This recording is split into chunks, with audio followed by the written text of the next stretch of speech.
We don't make laws and say they apply to everybody except Donald J. Trump. I am your president of law and order. We don't make laws and say they apply to everybody except Donald J. Trump. We just don't do things like that. It's absurd for him to think that the rules didn't apply to him. Where he got that idea is beyond me. Henderson Manufacturing Company now facing a huge fine for hosting a Trump campaign event over the weekend. Great to be with you. And a very special hello, Nevada. Hello, Nevada. But I'm thrilled to be here with you in Henderson. Thousands of loyal, hardworking, great American patriots. And 51 days from now, we're going to win Nevada, and we're going to win 4 more years in the White House. And after we win 4 more years, we'll ask for maybe another 4 or so.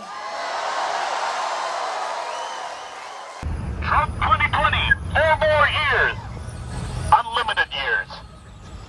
We have done an incredible job, and I commend the citizens, the residents of the state of Nevada, for making so many sacrifices to get us to where we're at right now. And you've seen our numbers. They're starting to plateau and head down a little bit. That did not come by chance. That came because of enormous sacrifices that people are making. It's going to be a contest between you and Biden. It's going to be a contest between both of you and the virus. The virus is set because it's in real people's lives. You know, all those tens of millions of people who don't have jobs, who don't have that income. Listen, I mean, you and I. Nothing more could have been done. Nothing more could have been done. Well, I acted early. Acted early. This will be the history that we start the first draft of, and it will continue. And so you think the virus totally supersedes the economy? Oh, sure, but they're related, as you know. A little bit, yeah. Oh, little bit. I mean, more than a little bit, but the economy is doing. Look, we're close to a new stock market record. He still doesn't get it. Just to repeat Trump's words, nothing more could have been done. I started early. We know that's not true. You heard what the president told Bob Woodward. These are new tapes that we just got today, so I don't know if you'd heard it just before I played it to you, but saying there was nothing more could have been done. That's the direct quote. In August, 168,000 people were dead. Now nearly 200,000 people are dead. His quote 1 month ago today, quote, nothing more could have been done. Your reaction, Governor?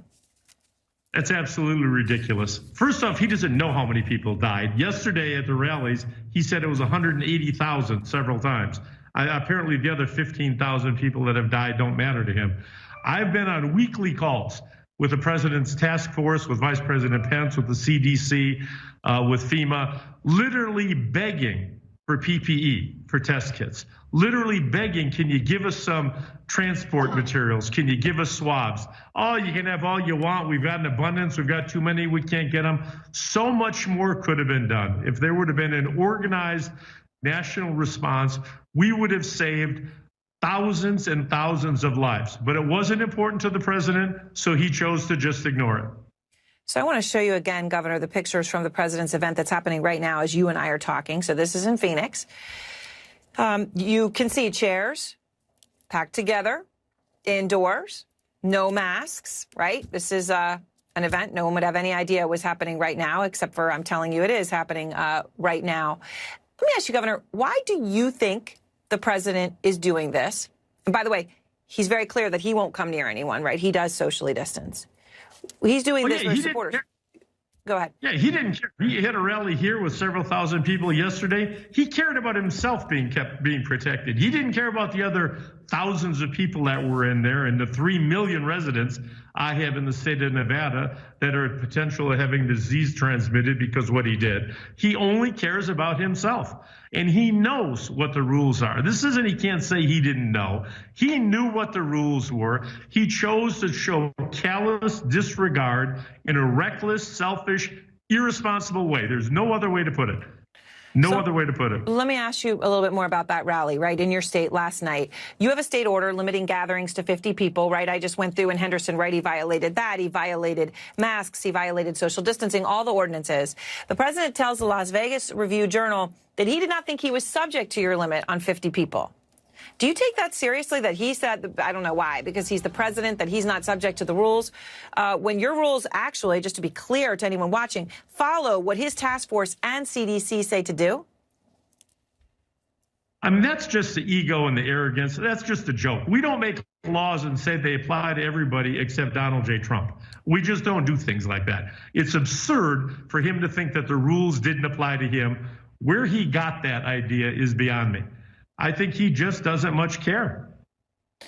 So after you stood up to him with your tweets and you came out and said that this was reckless and it was a disregard for life, he responded calling you a political hack. He, again, told the Las Vegas Review that he only held his indoor rally indoors after, quote, they canceled 6 different sites because the governor wouldn't let it happen, all external sites, basically, implying you forced him inside. And here's what one rally goer told CNN governor. Governor Sisolak doesn't seem to stop any of the protests, but he tried to put up a roadblock for this to occur. It's not right. What do you say to that, to his supporters who think you were somehow trying to prevent him from holding any type of event in your state? We had no input on his rallies. He knows what the rules are, the same as everybody else knows what the rules are. Thank goodness most people have chosen to follow the rules and comply with what the rules are. As he's comparing this to a protest, he's like a little kid saying, so-and-so did it, so I can do it too.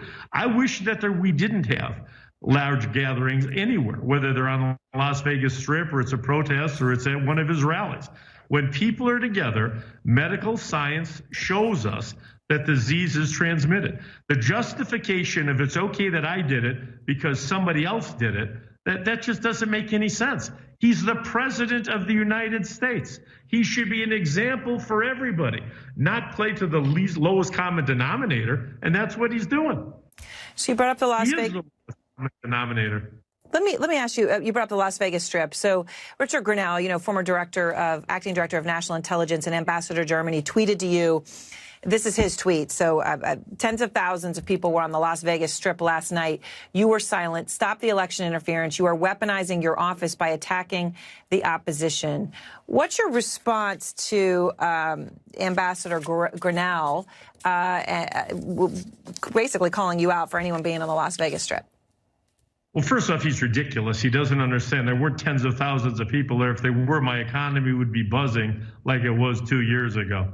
There was nowhere near that volume. What we've done is all of the resort properties have done an incredible job. They are subject to the same restrictions that the president's rally was. The difference is the resorts and casinos follow those rules, and the president chooses not to.